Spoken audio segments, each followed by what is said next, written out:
یہ میں اس لیے بتا رہا ہوں کہ یہ موجود ہیں کتابیں، کل کو اگر کوئی بدل دے تو کوئی پتہ نہیں، لیکن یہاں پر دیکھیے وہ لوگ ایسے ہیں کہ یقین رکھتے ہیں اس کتاب پر بھی جو آپ کی طرف اتاری گئی ہے، اور ان کتابوں پر بھی جو آپ سے پہلے اتاری جا چکی ہیں، اور آخرت پر بھی وہ لوگ یقین رکھتے ہیں۔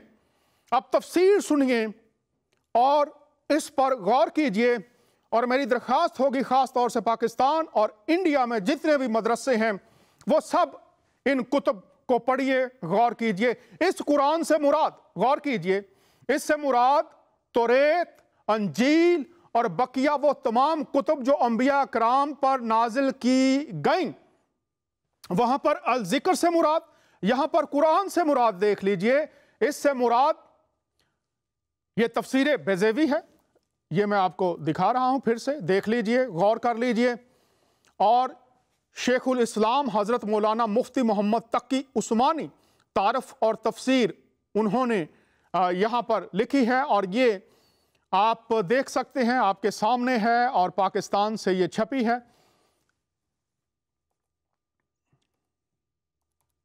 اور اس میں اس قرآن سے مراد جو میں بات آج آپ تمام احباب تک پہنچانا چاہ رہا ہوں، غور کیجئے، اور آئندہ اگر کوئی کہے کہ توریت، زبور اور انجیل بدل دی گئی ہے تو وہ ان دونوں کتابوں پر غور کریں۔ الذکر وہاں پر کہا گیا کہ جتنی کتابیں ہیں وہ الذکر ہیں، اور اللہ تعالیٰ ان کا محافظ ہے۔ یہاں پر بات آگے قرآن کی، اس قرآن سے مراد توریت، انجیل اور بقیہ وہ تمام کتب جو انبیاء کرام پر نازل کی گئی۔ تو کون ہے جو آج اس سے انکار کر سکتا ہے؟ آئیے اب ہم آگے بڑھتے ہیں اور دیکھتے ہیں کہ یہ جو تمام باتیں بیان کی گئی ہیں، پہنچائی گئی ہیں، یہ پہنچانے والا کون ہے، اور جو واقعات لکھے ہیں ان کتب میں وہ پہنچانے والا کون ہے۔ اور پھر ہم بات کریں گے، آنے والے شو میں بھی کچھ آج بھی ہوگی، کہ جو واقعات بائبل میں آج بھی موجود ہیں، قرآن ان کی تصدیق کرتا ہے۔ تو آئیے بات جاری رکھتے ہیں۔ کس نے کون سے واقعات بتائے؟ سورہ النساء ہے، 164 ہے، اور ہم نے کئی ایسے رسول بھیجے ہیں جن کے حالات ہم اس سے پہلے آپ کو سنا چکے ہیں، اور کئی ایسے رسول بھی بھیجے ہیں جن کے حالات ہم نے ابھی تک آپ کو نہیں سنائے، اور اللہ نے موسیٰ علیہ السلام سے بالواسطہ گفتگو بھی فرمائی۔ اور ہم نے ایسے رسول بھیجے جن کے حالات اس سے پہلے آپ کو سنا چکے ہیں، کچھ کے حالات سنا چکے ہیں، اور ایسے رسول بھی بھیجے ہیں جن کے حالات ہم نے ابھی تک آپ کو نہیں سنائے، اور اللہ نے موسیٰ علیہ السلام سے بالواسطہ گفتگو بھی فرمائی۔ اب یہاں پر ہم دیکھیں، غور کریں چند لمحوں کے لیے کہ حالات کس نے پہنچائے ہیں، کس کی باتیں ہیں۔ اصل بات یہ ہے، تو وہ جو محافظ ہے جس نے حفاظت کا ذمہ لے رکھا ہے، سورہ الانعام 115 116، اور کسی میں طاقت نہیں کہ وہ اس کے کلام کو بدل سکے۔ تو ہم دیکھیں گے شہادتیں، قرآن کی شہادتیں بائبلی واقعات پر جو آج بھی موجود ہیں۔ تو آئیے دیکھتے ہیں انسان کی تخلیق کے تعلق سے قرآن کی شہادتیں بائبلی واقعات پر جو آج بھی موجود ہیں۔ کوئی بھی ترجمہ پڑھ لیجئے۔ کچھ لوگ کہتے ہیں جی جو مختلف تراجم ہیں وہ بدل دیے گئے ہیں، تو میں دعوت دیتا ہوں کوئی بھی ترجمہ پڑھیے اور ان باتوں پر غور کیجئے۔ انسان کی تخلیق کے لیے دیکھتے ہیں ہم سورہ البقرہ اور اس کی 30 آیت ہے، اور وہ وقت یاد کریں جب آپ کے رب نے فرشتوں سے فرمایا کہ میں زمین میں اپنا نائب بنانے والا ہوں۔ اور پھر دیکھ لیجئے پیدائش کی کتاب، پھر خدا نے کہا کہ ہم انسان کو اپنی صورت پر اپنی شبیہ کی مانند بنائیں۔ خدا ہے آدم کو بنانے والا، غور کیجئے، جب آپ کے رب نے فرشتوں سے کہا اور پھر خدا نے کہا کہ ہم انسان کو اپنی صورت شبیہ کی مانند بنائیں گے۔ آئیے آگے دیکھ لیتے ہیں جانوروں کے نام رکھنے کے تعلق سے۔ یہاں پر دیکھ لیتے ہیں سورہ البقرہ 31 اور پیدائش دوسرا باب ہے، پیدائش کی کتاب سے دوسرا باب اور 19ویں آیت ہے۔ اور اللہ نے آدم علیہ السلام کو تمام اشیاء کے نام سکھا دیے، پھر انہیں فرشتوں کے سامنے پیش کیا اور فرمایا مجھے ان اشیاء کے نام بتا دو۔ پیدائش کی کتاب دیکھ لیتے ہیں، اور پھر خدا نے کل دشتی جانور اور ہوا کے کل پرندے مٹی سے بنائے اور ان کو آدم کے پاس لایا کہ دیکھے اور وہ ان کے نام کیا رکھتا ہے، اور آدم نے جس جانور کو جو کہا وہی اس کا نام ٹھہرا۔ اب یہاں پر ہم دیکھتے ہیں کہ یہ بہت واضح طور پر شہادت ہے، میں انسان کو بنانے والا، آدم نے نام رکھے، اور اس کے بعد جو نیکسٹ ویک نہیں، اس سے اگلے ہفتے تیسرا حصہ جو ہے اس میں قرآن کی شہادت بائبلی واقعات پر جو آج بھی موجود ہے۔ میں چاہوں گا کہ لوگ تیار ہوں، اپنے نوٹ بک اور قلم ساتھ رکھیں اور لکھتے چلے جائیں، اور پھر جب کوئی بات کرے اور یہ کہے، اور جو حوالے میں نے پہلے دے دیے ہیں وہ سند رہیں کہ میں محافظ ہوں، اور پھر کہے بدل دی گئی ہیں یہ کتابیں، تو جو تیسرا شو ہم کریں گے اس میں ہم ان تمام واقعات کو، اور اس کے بعد مختلف جو تراجم ہیں بائبل کے مختلف جگہوں پر اس وقت موجود ہیں، اور جو اصل نسخے ہیں وہ کہاں کہاں موجود ہیں، اس پر ہم بات کریں گے، اور یہ بھی ثابت کریں گے کہ اگر بدلی ہے تو کس نے بدلی، کب بدلی، کیوں بدلی، مقصد کیا تھا، کیا ایک ہی کتاب تھی اور اس جگہ پر بدل دی گئی، اور باقی پوری دنیا میں جو مختلف جلدیں تھیں ان کو پتہ ہی نہیں چلا کہ جناب یہ تو بدل دی گئی ہیں، اور سب نے قبول بھی کر لیا۔ یہ کچھ بات جچتی نہیں ہے جب یہ لوگ بات کرتے ہیں، تو محض تنقید، محض پروپیگنڈا نہیں، بلکہ کتب کی روشنی میں حوالہ جات کے ساتھ، مکمل ریفرنس کے ساتھ ہم صداقت کلام خدا کی بات کر رہے ہیں، اور امید ہے کہ لوگ اس سے برکت پائیں گے۔ مقصد صرف یہ ہے کہ لوگ خدا کے کلام سے آشنا ہوں، اور اس کلام میں جو پیغام دیا گیا ہے، جو برکات ہم تک پہنچائی گئی ہیں، جو صلاح اور اصلاح دی گئی ہے، جو روشنی دی گئی ہے، زندگی، بھائی چارے اور محبت کا جو پیغام دیا گیا ہے، اگر اس سے محروم ہی رہیں تو پھر ہم سے زیادہ نقصان اٹھانے والا اور شاید کوئی نہیں ہوگا۔ لیکن خدا کی مرضی یہ ہے کہ ہم سب پوری دنیا میں جتنے انسان ہیں وہ سب اس کے کلام کی روشنی میں اپنی زندگیوں کا جائزہ لیں اور دیکھیں کیا کلام میں دی گئی برکات ہماری زندگی، خاندان، ہماری کمیونٹی کا حصہ ہیں یا نہیں۔ صداقت بائبل پر بات جاری رکھیں گے۔ اپنی دعاؤں میں یاد رکھیے، اپنا بہت خیال رکھیے گا۔ پھر آپ سے ملاقات ہوگی۔ اجازت چاہتے ہیں آپ کا میزبان دانیال۔